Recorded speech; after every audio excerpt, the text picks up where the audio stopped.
Jaana Oona kutsun siia järgmiseks Põllumajandus- ja Toiduametist ja tema räägib sellest, et kuidas toitu annetada.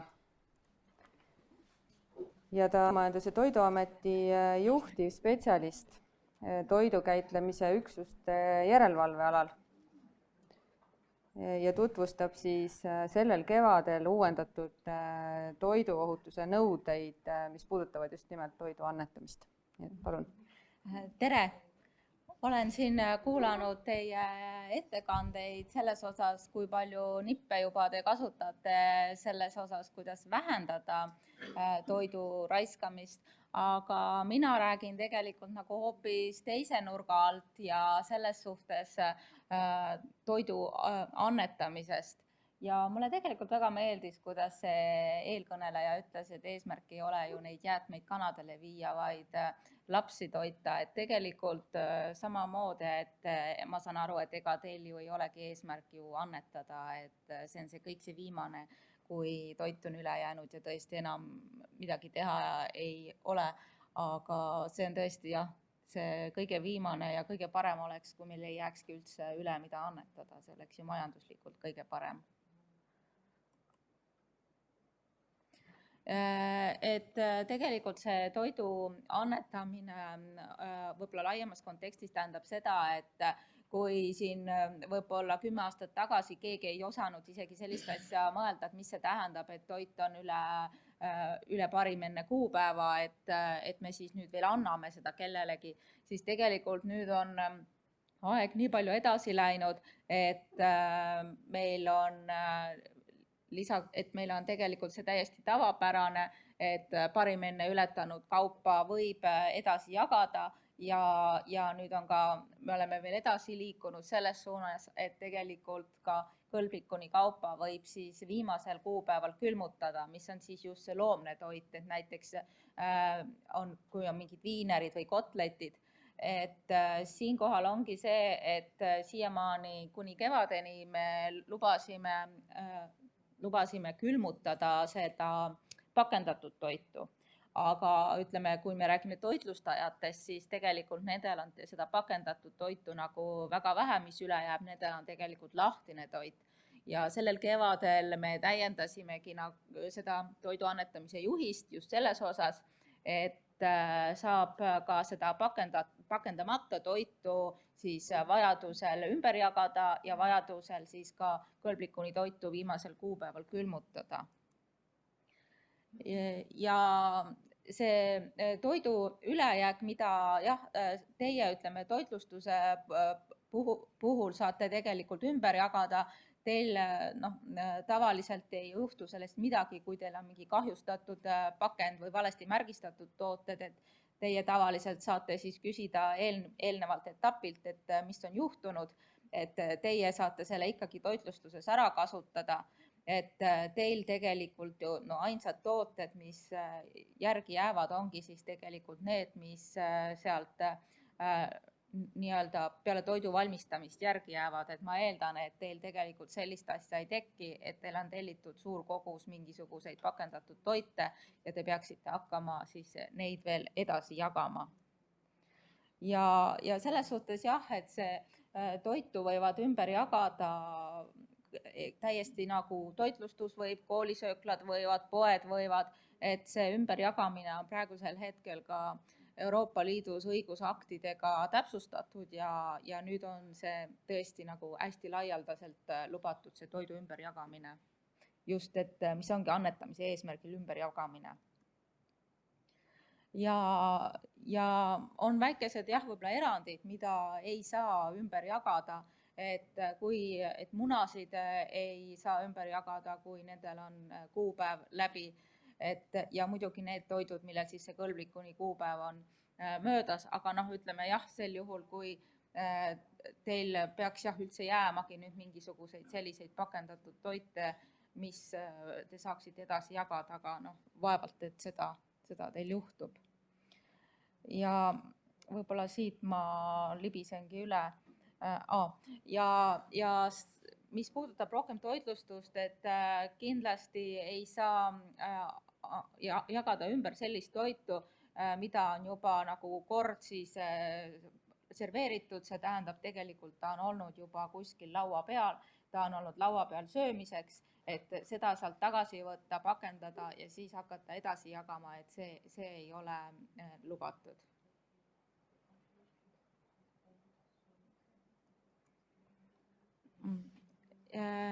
Ja siis see ongi nagu kõige olulisem, et see sõltub veel sellest toidust, mis te ümber jagate.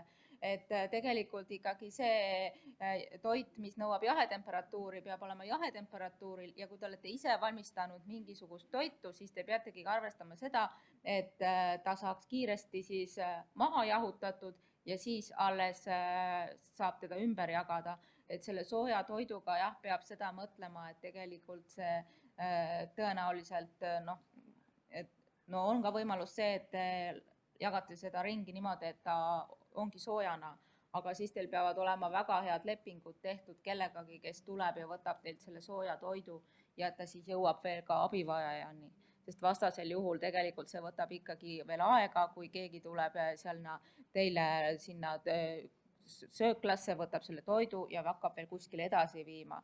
Et siin on see praegu hästi laialt arenevad sellised projektid nagu kõik need toidukapid, kes tahavad ka igalt poolt neid toite kokku korjata, aga siin tekib see samamoodi, et ei saa olla sellist asja, et lihtsalt mingisse suurde purki panna või mingisuguse ühte nõusse ja siis nad viivad omale sinna toidukappi, et sellist asja tegelikult ei saa lubada.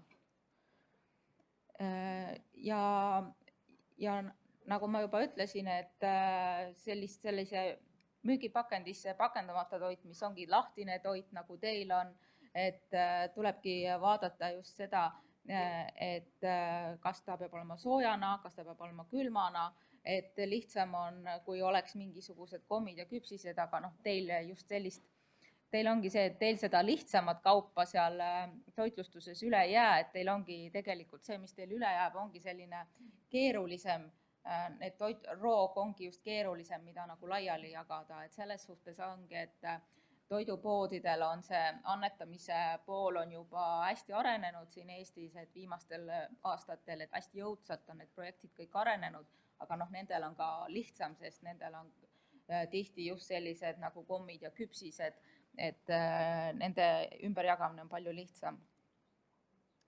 Ja väga oluline on tõesti siis suuta see soe toit ümber jagada paari tunni jooksul või siis maha jahutada.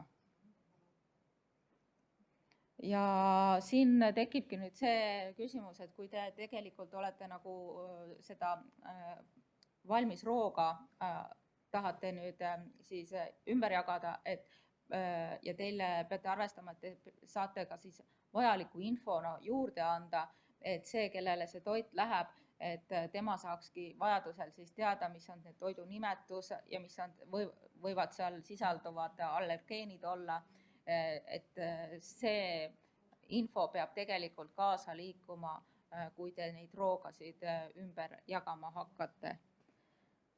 Aga ütleme see jah, mis mina nagu räägin põhiliselt on mõeldud nagu selles kontekstis, et kui toitlustus nüüd söökla otsustab, et ta leiab nüüd kellegi partneri, kes tuleb tema juurde ja siis viib kuhugile seda toitu edasi. Need nüansid on hoopis teised, et kui te otsustate, et te koolipäeva lõpul annate oma lastele seal veel kord siis enne koju minekut süüa, et see on nagu hoopis teine teema, aga kui teil tõesti, te teate, et teil tekivad mingid suuremad kogused, et siis te peaksite olema juba ette valmistanud, et teil on keegi partner, keegi firma, kes siis tuleb ja ära viib, et nagu ma juba ennem ütlesin, et kõik need toidukappide igasugused projektid, nemad on jah hästi huvitatud, et nad võtavad kontakte ja muudkui aga tahavad, et tulevad järgi ja viivad ära. Et kui teil on jah olemas ka sellised kontaktid, siis ongi lihtsam, et kui tekib mingi toidu ülejääk, siis saab kohe ühendust võtta, toidu maha jahutada ja selle siis ära anda. Need ei olnud praegu olulised. Ja tegelikult, kui te jah võtate ette omale selle toidu jagamise, et kindlasti ka läbi mõelda enda enesekontrolli plaanis, et kuidas te kavatsete seda ümberjagamist teha, et see oleks teil ka enesekontrolli plaanis kirjas, et mis tingimustel, et tegelikult me saame sellest ise ka aru, et selleks, et toitu nagu maha jahutada, peavad olema tegelikult ju ikkagi võimalused ja seadmed, et seda toitu maha jahutada. Väga lihtne ei ole seda ju lihtsalt, et täna tekkis, jäi üle ja nüüd ma jahutan maha, et see peab olema eelnevalt ikkagi läbi mõeldud. Ja selles suhtes oma seda, ütleme, ülejäänud toitu tegelikult võite absoluutselt kõikidele ümber jagada, kõikidele heategevusasutustele ja on see siis Toidupank või ükskõik kes, et need asutused juba ise vaatavad siis, et nende töötajad oleks teadlikud, kuidas siis selle toiduga ringi käia. Ja no see on nüüd selline nüanss, et kui tahetakse seda loomset toitu külmutada, ütleme kõlblikuni viimasel kuupäeval, aga siinkohal ma ütlen kohe, et kui te olete toitlustusettevõte ja te külmutate ainult oma toitu, siis sellele ei ole vaja esitada mingisugust lisamajandustegevust-teadet, ei ole mingit nagu lisa vaja taodelda. Et kui te otsustate, et teil jääb toidu ülejääk ja te tahate seda viimasel, ütleme siis, külmutada seda, siis te peate lihtsalt selle endal läbi mõtlema, mis on need seadmed, mida te kasutate ja selle lihtsalt läbi mõtlema, aga te ei pea nagu Põllumajandus- ja Toiduametilt nagu selle jaoks midagi täiendavalt taotlema. Et see, mis jookseb läbi selle loomse toidu külmutamise tunnustamise koha peal, see on nagu seotud jaepoodidega. Ja seda annetatud toitu, mis teie annate, seda jah, võite siis ümber jagada nüüd kõikidele, kes siis tulevad teile järgi. Kindlasti saate ka ise vaadata seda, et see, kes järgi tuleb, et temal oleksid siis vajalikud vahendid olemas, vajalikud siis need transpordivahendid, kuhu ta saab siis panna sobival temperatuuril selle toidu, mis te tahate laiali jagada. Ja siinkohal vist ongi öelda seda, et kui te ikkagi nagu kahtlete selles toidu ohutuses, et siis jah, tegelikult ikkagi ei tasu seda hakata ümber jagama, et kui on ikkagi, te pole päris kindel, et kas juba on see toit liiga kaua teil seisnud kuskil köögis või valel temperatuuril, et tegelikult ega siis ei tasu hakata seda ümber jagama. Et selles suhtes ongi, et kõik peab olema juba ette nagu välja läbi mõeldud, et kui tekib, mis ma siis teen, aga mitte nii, et ta on juba seal seisnud mingi aeg ja nüüd on ta üle ja nüüd ma peaks midagi tegema, siis tihti ongi see, et siis on juba ka see toiduohutus tõenäoliselt juba hakkab kannatada saama. Ja kui te seda toitu nüüd, mis teil on, te peate siis, ta on teil nagu lahtine pakendamata toit, et ja siis väga oluline on jah, et te annategi kaasa sinna kõik need säilimisajad ja vajadusel ka tarvitamisjuhised just selleks, et see järgnev etapp, kes selle vastu võtab, tema teaks ka, kuidas seda siis abivajajale edasi jagada. Sest eesmärk on just see, et sellise nagu valmis toidu ümberjagamine, et see peaks tegelikult toimuma võimalikult kiirelt. Ja ütleme, et tõenäoliselt jah, kui teil peakski tekkima ka lasteaias nüüd midagi sellist, et teil oleks vaja midagi nüüd mingisugust köögivilja või puuvilja on üle, siis selles suhtes jah, saab selle nagu siis ära sorteerida ja ülejäägi laiali jagada, aga eeldatavalt ikkagi saate te hoopis lastele seda kasutada, mitte te ei hakka seda veel edasi annetama või te saate ka ära kasutada toidu valmistamiseks, et tegelikult ma saan ka aru, et toitlustusel on natukene nagu rohkem eeliseid, kui on sellel jaemüügil selles suhtes, et toitlustuses on tegelikult võimalik päris tihti ikkagi ju nagu võtta need asjad ja kasutada mingi teise toidu valmistamisel ära, et seal on võimalik ikkagi planeerida seda, et neid ülejääke ei tekiks ja ma ise ka nagu siin kuulates neid eelnevaid eelkõnelejaid, minule tundub küll, et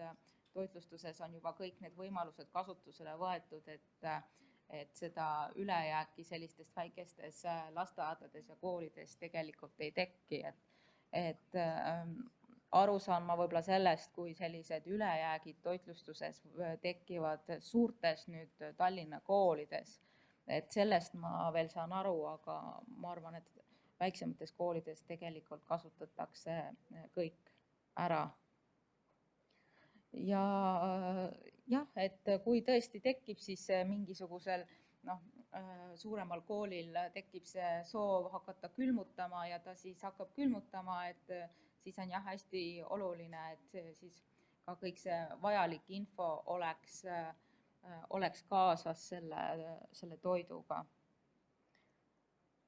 Ja kui see külmutamine peab toimuma hästi kiiresti tegelikult ja sellepärast ongi, et kui kasutatakse mingisugust seadet, et kui ta on väiksem seade, siis sinna saabki vähem sisse panna, aga hästi oluline on see, et külmutamisel jah, need tooted ei oleks liiga üksteise otsas ega üksteise peal, et vastasel juhul ei külmu nad korralikult läbi ja siis pärast on see toote kvaliteet ja ohutus saab kannatada.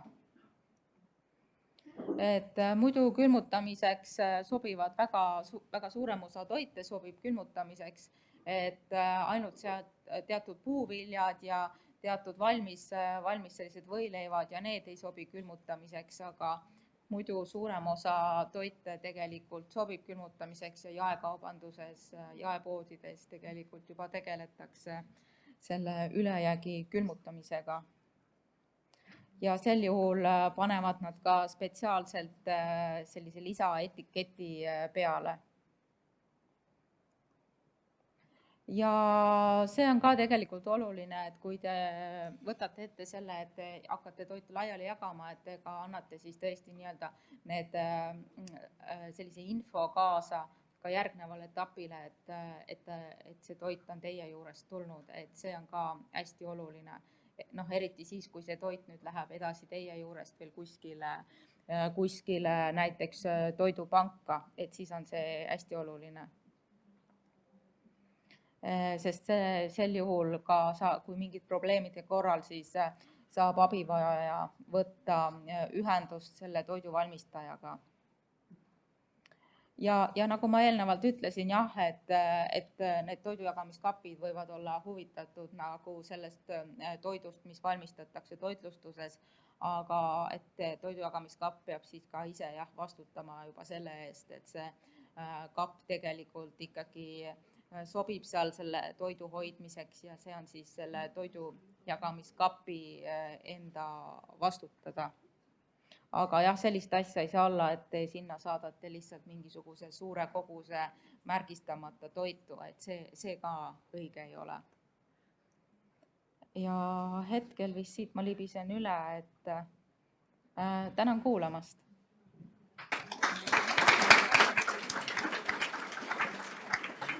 Aitäh! Aitäh Jaanale! Kas kellelgi on temale äkki mõni küsimus? Iseenesest põnev teema on ju. Palun, Eeva. Kasutus olen valmis seda soovi ülejäänud seosta, kui toitu jagama. Slaidil oli, et ära viia, vabatahtlikud peavad kinnitama, et nad ei ole nakkusohtlikud. Kuidas see välja näeb? Ütleme, koolitoitlustus, tema otseselt sellest muretsema ei pea, aga see on tegelikult nüüd järgnev etapp, aga kui me räägime sellest järgnevast etapist, kes on mingi vabatahtlike organisatsioon, siis nende puhul on see, et nad oma organisatsiooni sees siis reguleerivad niimoodi, et need vabatahtlikud kinnitavadki, et nad on terved, nad kas paberi peal märgivad seal lihtsalt, et sellist tervisetõendit, nagu me nõuame toidukäitlejatelt seal toidu valmistamisel, me vabatahtlikelt ei nõua. aga need vabatahtlikud kuuluvadki juba teise organisatsiooni, mitte siis selle koolisöökla või lasteaiasöökla juurde.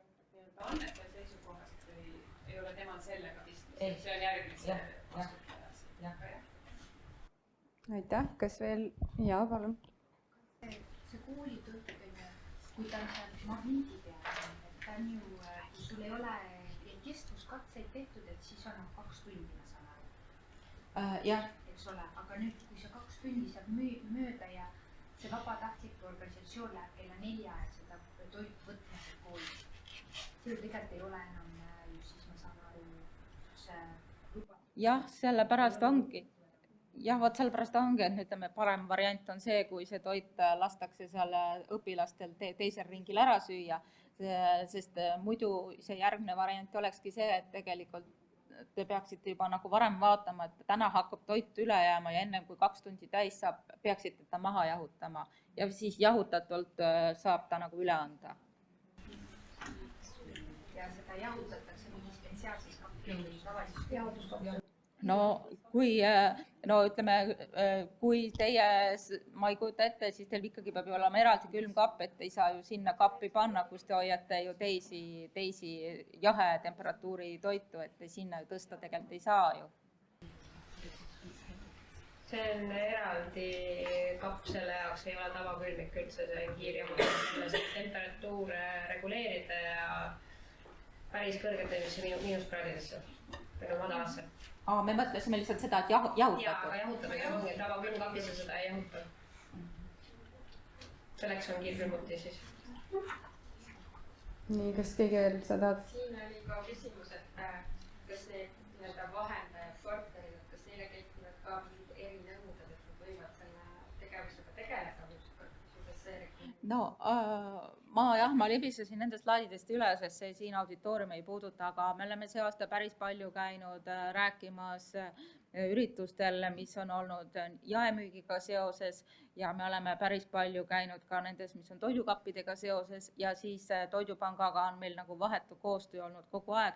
Nii et tegelikult on täiesti niimoodi, et need organisatsioonid, kes tahavad tulla nüüd kuskilt koolisööklast toitu võtma ja neid ümber jagada, siis me tegelikult, et kui ta lihtsalt sõidab autoga abivajaja juurde, siis ta oleks lihtsalt toiduvedaja, aga tavaliselt nendel on ikkagi nii, et nad lähevad kuhugile kohta, nad panevad need asjad seal maha ja siis jagavad laiali. Ja siis me ikkagi nõuame nendelt vähemalt jaemüügi teavitust, aga siin Toidupank siin Tallinnas, temal on ka veel hulgimüügi valdkond ja ladustamisvaldkond, siis tema juba külmutab, et osad on hakanud juba ka külmutama. Nii et sel juhul neil on ikkagi see majandustegevus teade, et nad peavad teavitama enda tegevust, jah. Kas kellelgi veel on mõni küsimus meelel? Ma võib-olla küsin ise ühe küsimuse, et mitmed nendest, kes nagu annetatud toitu vastu võtavad, on kõigile tuttavad nagu Toidupank ja toiduringlus nende toidukappide süsteemis. Aga kas kuhugi on koondatud ka selline andmebaas või kas teie seda teate ja oskate võib-olla jagada, et kui keegi siin tunneb, et tahaks seda teemat uurida, et kust seda partnerit leida? Ma tegelikult jään vastuse võlgu, sest et ma arvan, et võib-olla osaliselt on kuidagi Sotsiaalministeerium sellega seotud, aga ma ei tea, kus lehekülgedelt seda leida, et ma peaksin vist ise ka guugeldama, ma täpselt ei tea, aga muidu jah, Sotsiaalministeeriumil on küll ka viimasel ajal need projektid, kus nad just tegelevadki sellega, et ka just selle nagu natukene nagu kaasa aidata seda poolt. Nii et kui kellelgi huvi on, siis tasub Sotsiaalministeeriumist täpsemalt küsida, kui ise endale... Tasub jah nagu vaadata, sest jah, nende inimesed on olnud jah ka seotud just nende projektidega. Aga aitäh väga olulise info eest, oluline tegevus ja tähtis on, et saaks seda teha nii, et sellest hiljem muret juurde ei teki. Aitäh!